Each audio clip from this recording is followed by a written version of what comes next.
আফসোস তো এইখানেই, যে মানুষটা জানে আমাকে আল্লাহ অস্তিত্ব দিছেন, আল্লাহ সাজাইছেন, আল্লাহ সুরক্ষিত করতেছেন, সুরক্ষিত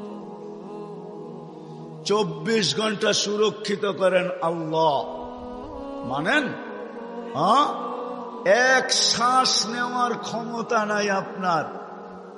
আনতুমুল ফুকারা, আল্লাহ বলে তুই মুখাপেক্ষী, এক শ্বাস নেওয়ার ক্ষমতা তোর নাই। আপনি ভাবছেন কন্ট্রোল রুম নাই? আমার হাতে শ্বাস নেওয়ার ছাড়া, যদি আপনার হাতে শ্বাস নেওয়ার ছাড়া হইতো তাহলে 2020-এ কেন বলতো, আর মিডিয়ায় কেন আসতো যে আমার সমস্ত সম্পত্তি লেখা নাও, আমাকে একটু স্বাভাবিক শ্বাস নিতে দাও? নাই মিডিয়ায়, নাম বলবো না, মিডিয়ায় নাই। মিডিয়া উঠে দেখেন ভেন্টিলেটর কেন তৈরি হতো। হায় হায় হায়,